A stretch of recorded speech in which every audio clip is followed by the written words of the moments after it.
So what's it mean to you be named the Walter Payton Man of the Year for the Browns? It was pretty special, you know. It's one of those things you see, you know, guys win the award for the team, you know, every year, and they do a lot of good things in the community. I think the Browns and the Browns Give Back do a great job of encouraging guys to get out in the community and to see that award, you know, over the years and finally get it for myself. It's pretty special. My mom was here. I knew she was here, but then they kind of left and surprised me and, you know, let me know I won it. So that was pretty special. So it's a very cool honor, and I was, you know, extremely honored to be it for the Browns.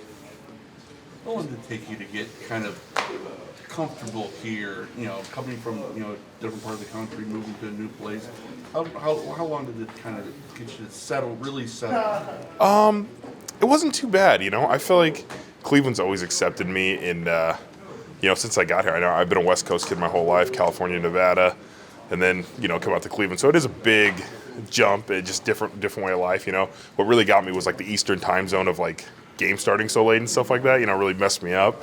But no, the people have always been accepting to me, and me and my wife have always been. We've loved it here, you know what I mean? It's been awesome, and so the community's always, you know, supported us, and that's easy for me to go back and support the community when we can. Joe, you talked about how much the Walter Payton Award means, and is that something that, like, as a rookie, I imagine a lot of guys come in, they want to make Pro Bowls, they want to make All Pros, but is that an award that, as you've gone through your career, you've realized that it's a great honor, it really is important? Yeah, I think it does take a few years because you hear about it, but you don't really understand about it. And you see some of the guys that have won the award, like, I mean, on the teams they're doing great work, but the guys that win like the national award have done some, I mean, amazing charitable work. And I think the older you get in the league, the more you realize, like, you have a pretty big platform here, you know, financially and with name recognition and the team backing. And so for you to be able to go out and do community work and stuff, I think it just goes. And I don't think you ever do it to be like, yo, I want to win this award or anything like that. But if you get the recognition for it, I think it's something you can build your platform on and help use the money to help other, you know, foundations that mean a lot in your life. Hey, Joel, what gives you the most confidence Deshaun shakes that off and is much better this week? Yeah, you know, I was thinking about it and I was like, 700 days is a long time to not play a football game at full speed. You know, you don't get hit in practice. You don't feel the pressure as much. You know, there's going to be pressure moments and stuff like that. And I've seen him play at a high level before.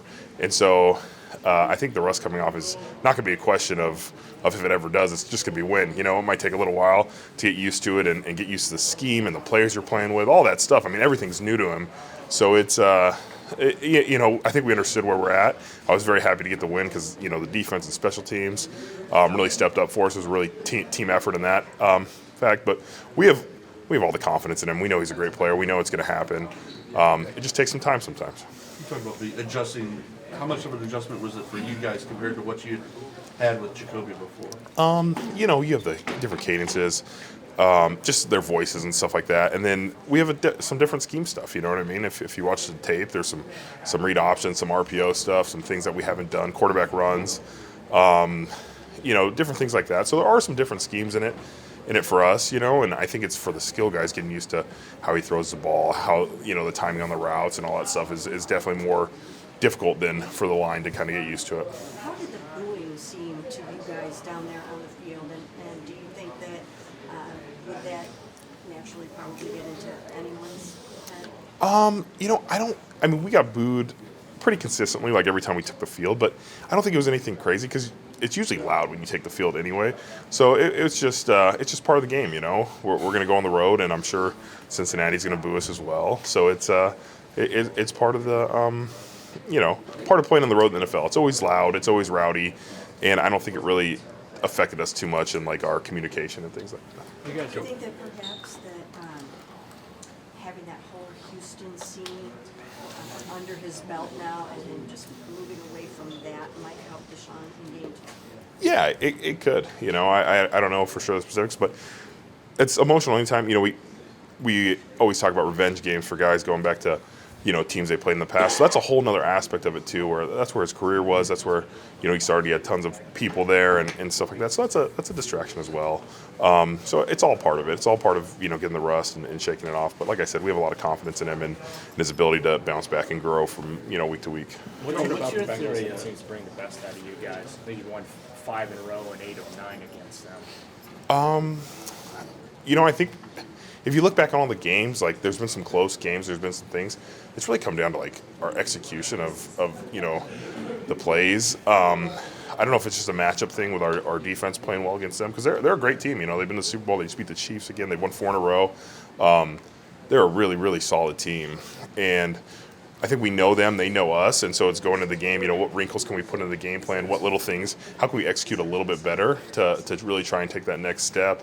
But it might be in favor of our record right now, but we understand it's going to be a tough game because they're a really good team. When you talk about those wrinkles, Joe, from like the first time you played a division team until the second time, like is it a lot different, or is it really kind of subtle things that could affect a few plays? I think it's subtle things. I think you look what was successful and like how can we do it in a different formation? How can we do it with a different motion or a different personnel group? Things like that where it's been successful and kind of changing those things up. But then they're gonna, if you had a great run play against them, they're probably gonna prepare for that all week. So it's really a cat and mouse game of what do we need to prepare for and what do we need to see. And I think since Coach Stefanski's been here, we've done a decent job of having good adjustments when we play a team twice in a year. Like, would they have different stunts for you guys up front? They can have different stunts. They can have different package. I mean, they didn't have DJ Reader last time, who's, I think their big run stopper inside, and Josh, who's another big guy that, plays a lot. So those are 2 big run stoppers from that are going to be back. We didn't have White and Dave. There was a lot of injuries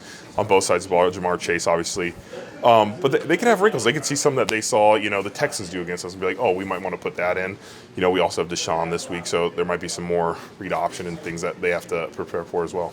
You mentioned their defense. How have they changed, since then? Yeah, they've played really well. They've done a good job. I just think they're very, very good on all levels. I think their D-line and linebackers really started for them, but they have some DBs that can really cover and pressure. Their safeties are everywhere.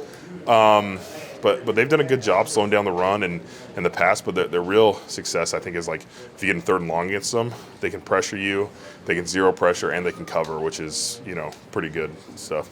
Specifically, Sam and Trey, just what do they bring and how good are they? Yeah, they're relentless in their pass rush. Both those guys are really, really solid players, and I think they just kind of push the pocket so everybody else can push it forward for them. But they have an array of moves, and the real key is they just play so hard and they're so fundamentally sound that you have to match that intensity if you want to keep them off your quarterback.